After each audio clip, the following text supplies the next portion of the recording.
ട്രംപിൻ്റെ നിലപാട് മണ്ടത്തരമാണ്. അമേരിക്കയുടെ സൈനികാന്വേഷണ തലവൻ രാജിവെച്ചു. കഴിഞ്ഞ മാസം മറ്റൊരു രാജി നടന്നിരുന്നു. സമാനമായ രീതിയിലുള്ള രാജിയാണ് വീണ്ടും നടക്കുന്നത്. ഇറാനുമായിട്ടുള്ള ബന്ധപ്പെട്ട വിഷയത്തിൽ വലിയ രീതിയിലുള്ള ആഘാതങ്ങൾ ഈ അമേരിക്കയുടെ അകത്ത് നടക്കുന്നു എന്നതിൻ്റെ അവസാനത്തെ ഉദാഹരണമായിട്ട് ഇതിനെ വ്യാഖ്യാനിക്കാൻ പറ്റും. രഹസ്യാന്വേഷണ തലവൻ ടുർസി ഗബ്ബർഡാണ് രാജിവെച്ചത്.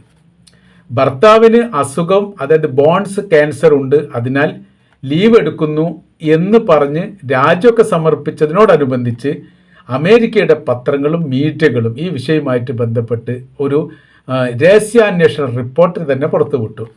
അത് വ്യത്യസ്തമായിരിക്കുന്ന മേഖലകളിൽ ഇവരുടെ പ്രശ്ന വിഷയങ്ങളുമായിട്ട് ബന്ധപ്പെട്ട കാര്യത്തെ ക്രോഡീകരിച്ചു കൊണ്ടുള്ള ഒരു റിപ്പോർട്ടാണ്. ആ റിപ്പോർട്ടിൽ പറയുന്നു, ഇതൊന്നും അല്ല ഇതിന് പ്രധാനമായിരിക്കുന്ന കാര്യം. കാരണം ഈ രോഗവുമായിട്ട് ബന്ധപ്പെട്ട കാര്യം വർഷങ്ങൾക്ക് മുമ്പേ ഉള്ളതാണ്. അതിന് ചികിത്സാ സംബന്ധമായിരിക്കുന്ന കാര്യങ്ങൾ നടന്നു വരുന്നു. പെട്ടെന്ന് രാജിവെക്കേണ്ട കാര്യങ്ങളൊന്നുമില്ല. ട്രംപിനോടുള്ള അല്ലെങ്കിൽ അമേരിക്കയുടെ ഭരണകൂടത്തോടുള്ള ശക്തമായിരിക്കുന്ന വിയോജിപ്പ്.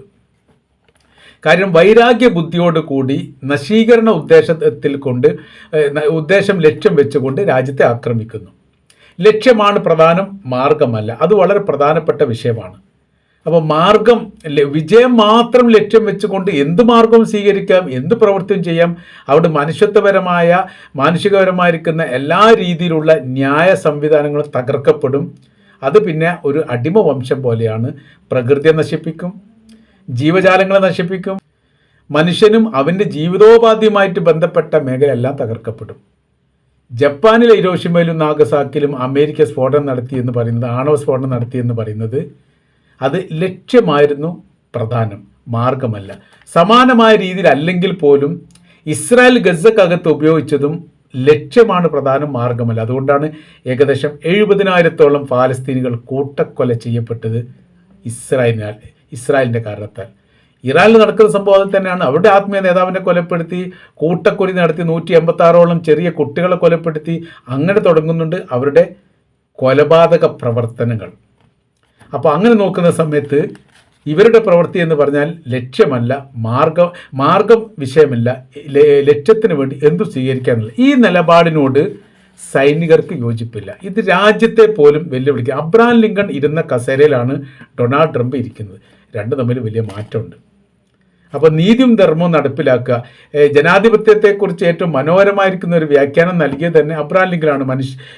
ജനങ്ങൾ തിരഞ്ഞെടുക്കുന്ന ജനങ്ങളുടേതായിരിക്കുന്ന സേവനത്തിന് വേണ്ടിയുള്ള ജനങ്ങളുടെ ഭരണം, അതാണ് ജനാധിപത്യത്തിൻ്റെ അദ്ദേഹം നൽകിയിരിക്കുന്ന വ്യാഖ്യാനം. അത്ര മനോഹരമായിരിക്കുന്ന വ്യാഖ്യാനം ചെയ്ത ആ വ്യക്തി ഇരുന്ന കസേരയിലാണ് ഇപ്പോൾ ട്രംപ് ഈ തരത്തിലുള്ള തോന്നിയാസം കളിക്കുന്നത് എന്നൊക്കെയാണ് പറയുന്നതിൻ്റെ ഉദ്ദേശം. ഇറാൻ്റെ ഈ വിഷയവുമായിട്ട് ബന്ധപ്പെട്ട് മുൻപ് വലിയ രീതിയിലുള്ള പ്രതിഷേധം നടന്നിരുന്നു. ആ പ്രതിഷേധത്തോടനുബന്ധിച്ച് അമേരിക്കയുടെ യുദ്ധ നയത്തെ എതിർത്തുകൊണ്ട് ജോൺ കെന്റ് എന്ന് രാജിവെച്ചിരുന്നു. അത് സൈനിക മേധാവിയാണ്. കഴിഞ്ഞ മാസമായിട്ടാണ് ഈ സംഭവം നടന്നത്. രണ്ടാമത്തെ രാജിയാണ് യഥാർത്ഥത്തിൽ ഇപ്പം നടന്നിരിക്കുന്നത് എന്ന് ചുരുക്കം. അപ്പോൾ അമേരിക്കയ്ക്ക് ഇപ്പോൾ നല്ല സമയമല്ല.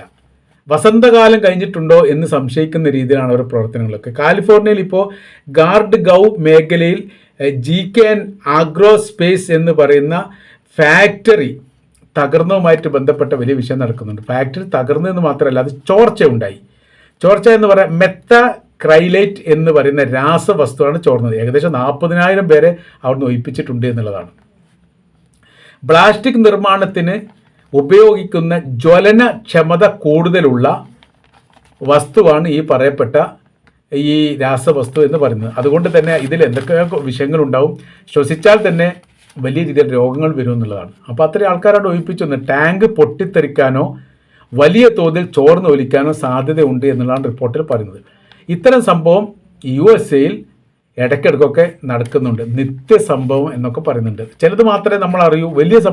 വലിയ സ്ഫോടന കാര്യങ്ങളൊക്കെ നടക്കുന്ന സമയത്ത്, ഇതുപോലെ നടക്കുന്ന സമയത്ത് മാത്രമേ അറിയൂ. ഒറ്റപ്പെട്ടൊക്കെ ഇഷ്ടം പോലെ നടക്കുന്നുണ്ട്. EPAയുടെ കണക്ക് പ്രകാരം, ഒരു അന്വേഷണ ഏജൻസിയുടെ ഭാഗമാണ് അത്. EPA കണക്ക് പ്രകാരം കഴിഞ്ഞ 10 വർഷത്തിൽ 1650 വലിയ അപകടങ്ങൾ റിപ്പോർട്ട് ചെയ്യപ്പെട്ടിട്ടുണ്ട്. 2004-2013 മാത്രം 1650. 2014 മുതൽ 2020 വരെ ഏകദേശം 775 അങ്ങനെ പോകുന്നുണ്ട്.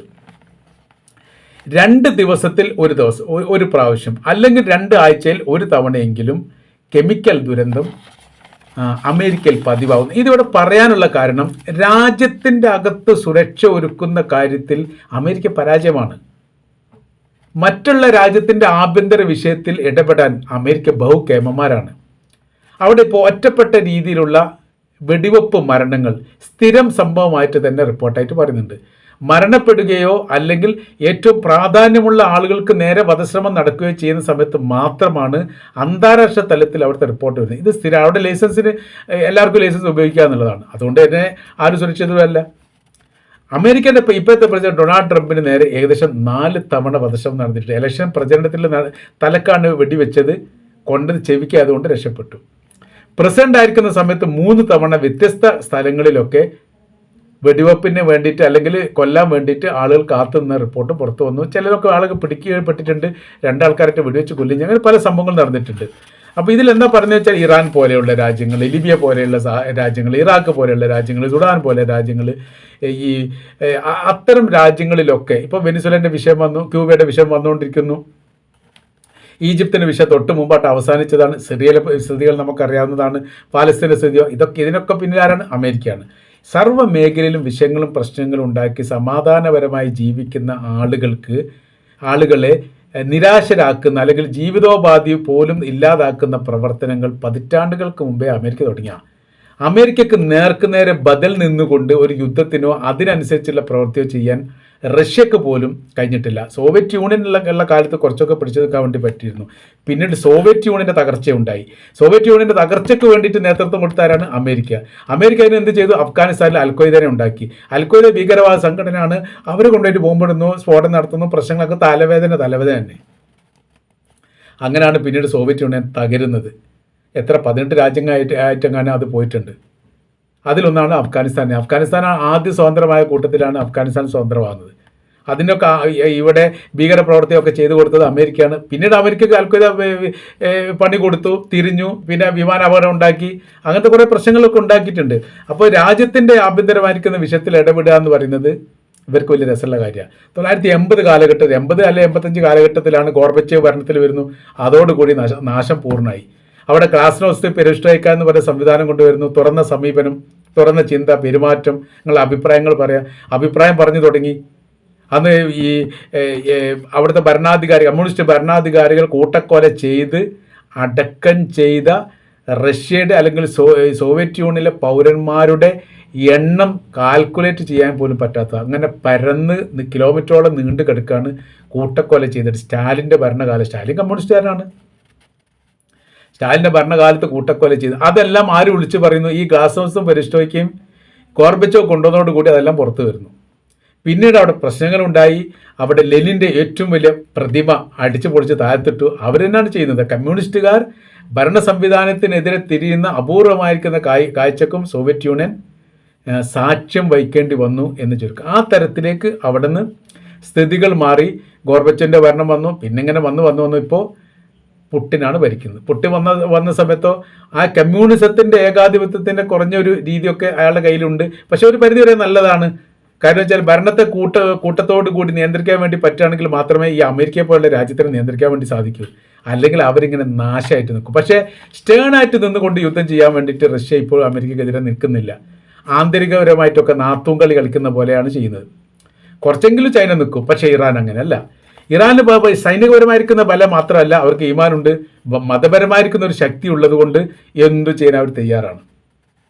അപ്പോൾ നമ്മൾ പറഞ്ഞു വരുന്ന വിഷയം, ഈ അമേരിക്കയുമായിട്ട് ബന്ധപ്പെട്ട് അവർ മറ്റുള്ള രാജ്യങ്ങളിൽ വിഷയങ്ങളും പ്രശ്നങ്ങളും ഉണ്ടാക്കുന്നു.